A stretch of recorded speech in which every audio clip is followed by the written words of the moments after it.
আমি আজি এই প্ৰেছমিটৰ যোগেদি সমূহ ধৰ্মপ্ৰাণ ৰাইজক এইখিনি এটা ক'ব বিচাৰিছোঁ। হজৰত ৰমজান শ্বাহ ইছলামীয় মাদ্ৰাছাৰ এইবুলি আমাৰ 14 সংখ্যক দিনী জলছা অৰ্থাৎ 10 পাবন্দী, এই দিনী জলছাহত সমূহ ধৰ্মপ্ৰাণ ৰাইজক আমি আহ্বান জনাইছোঁ। ডিচেম্বৰ মাহৰ 7 তাৰিখ, অহা ডিচেম্বৰ মাহৰ 7 তাৰিখ শনিবাৰে আমি এই দিনী জলছাখন অনুষ্ঠিত কৰিবলৈ আমি মনস্থ কৰিছোঁ। ইতিমধ্যে আমাৰ এই জলছাৰ প্ৰস্তুতি আমি তুংগত উঠাবলৈ ধৰি ল'ব পাৰোঁ। আমাৰ বিভিন্নজন ধৰ্মপ্ৰাণ ৰাইজৰ পৰা আমি বিভিন্ন ধৰণৰ সহায় সহযোগিতা পাইছোঁ। যিয়ে নহওক, আমাৰ এইবুলি এই দিনী জলছাখন সুন্দৰভাৱে এই অঞ্চলৰ ৰাইজৰ সহায় সহযোগত সাফল্যমণ্ডিত হ'ব বুলি আমি আশা ৰাখিছোঁ। আমাৰ এই দিনী জলছাহৰ লগত সংগতি ৰাখি আমি কিছুমান কাৰ্যসূচী আমি ৰাখিছোঁ।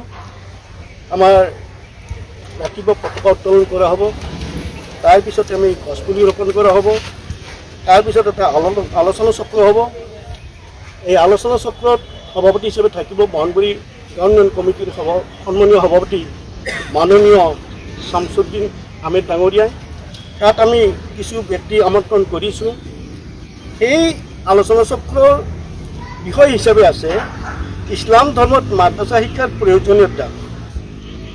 আলোচনা মণ্ডলী হিচাপে আছে হাফিজ মৌলানা ফাইজুল হক সাহাব, আব্দুল উৰফ প্ৰবক্তা, মুকুন্দ নাথ ৰামপুৰ, জগদাচৰণ তালুকদাৰ গড়খত্তাৰী, মাননীয় অকণ চন্দ্ৰ চৌধুৰী অৱসৰপ্ৰাপ্ত শিক্ষক, মাননীয় যুগল গোস্বামী সমাজ সেৱক ৰামপুৰ, মাননীয় কল্প তালুকদাৰ, মাননীয় ছাইদুল ইছলাম লেখক ও নিবন্ধক।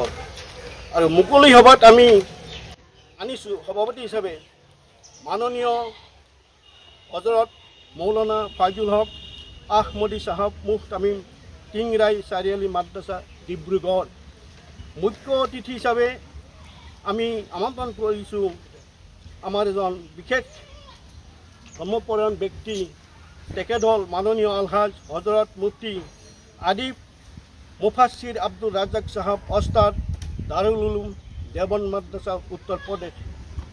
বিশিষ্ট অতিথি হিচাপে আমি মাতিছোঁ মাননীয় মুফাছিৰে কৰণ হাফিজ ও কাৰী হজৰত মুফতি ছাইফুদ্দিন আহমেদ বুলবুলি সাহাব মুহতামিম আহমেদপুৰ হাফিজিয়া মাদ্ৰাছা লখিমপুৰ অসম। নিৰ্দিষ্ট বক্তা হিচাপে আমি আমন্ত্ৰণ কৰিছোঁ মাননীয় হজৰত হাফিজ মৌলানা নুৰ আলম শইকীয়া, উদীয়মান কবি তথা প্ৰেছ ইমাম তৰমাথা বৰ মছজিদ মুহতামিম RC মাদ্ৰাছাতুল নিছা বালিকুচি। যিয়ে নহওক, আমি এই দিনী জলছাখন সমূহ ধৰ্মপ্ৰাণ ৰাইজৰ সহায় সহযোগত বামুণবাৰী গাঁওবাসীৰ লগতে আমাৰ এই অঞ্চলৰ দাঁতিয়া কাষৰীয়া যিকেইখন গাঁও আছে তাতেৰে সহযোগত আমি হজৰত ৰমজান শ্বাহ ইছলামীয়া মাদ্ৰাছাখন আমি ইয়াত স্থাপন কৰিছোঁ। আৰু ইয়াৰ ইতিবৃত্ত হ'লে এইটোৱে, আমাৰ গাঁৱত পীৰে কামিল এজন ব্যক্তি আছিল। তেখেতে মুখেৰে যি কৈছিল সেইবিলাক ফলিয়াইছিল আৰু তেখেতৰ নামেৰে আমি এই মাদ্ৰাছাখন আমি ইয়াত স্থাপন কৰিছোঁ। আৰু এই মাদ্ৰাছাখনৰ জৰিয়তে দিনী শিক্ষাৰ জৰিয়তে আমি গোটেই বিশ্বতে বিশ্ব ভাতৃত্ববোধৰ সৃষ্টি কৰাৰ কাৰণে এই মাদ্ৰাছাখন স্থাপন কৰা হৈছে। আৰু ইছলামীয় মাদ্ৰাছাৰ মুখ্য উদ্দেশ্য হৈছে কি, শান্তি স্থাপন কৰা। ইছলামৰ শব্দটোৰ অৰ্থই হৈছে শান্তি স্থাপন কৰা।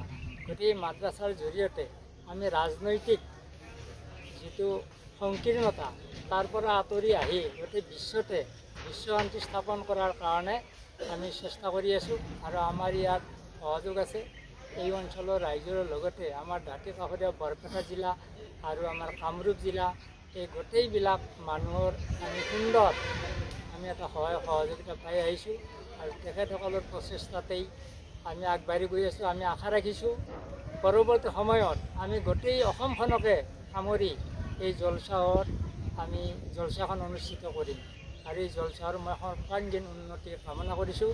আৰু ইয়াত যিসকলে দান বৰঙণিৰে অনুষ্ঠানখন আগবঢ়াত সহায় কৰি আছে তেখেতসকলক মই মোৰ তৰফৰ পৰা আন্তৰিক শুভেচ্ছা জ্ঞাপন কৰি মোৰ ক'বলগীয়াখিনি ইমানতে সামৰণি মাৰিছোঁ। ঘৰত আনন্দ আৰু সম্পৰ্কৰ চমক বজাই ৰাখিবলৈ জৰুৰী হৈছে সকলো আনন্দময় মুহূৰ্তত মৰমৰ উপহাৰ দিয়াটো। সেইবাবে মধুশ্ৰী জুৱেলাৰ্ছে আনিছে সকলো ৰঙীন ক্ষণৰ বাবে বিশেষ গহনা। হীৰাৰে হওক, সোণৰে হওক বা ৰূপৰে হওক, শ্ৰেষ্ঠ ডিজাইনছ আৰু হলমাৰ্কযুক্ত গহনাই ৰাখে সম্পৰ্কক নিখুঁত। তেনেহ'লে আজিয়ে আনক আনন্দ মধুশ্ৰী জুৱেলাৰ্ছৰ সৈতে। যোগাযোগ কৰক 7028000341 নাইবা ভিজিট কৰক LNB ৰোড, নলবাৰী, অসম।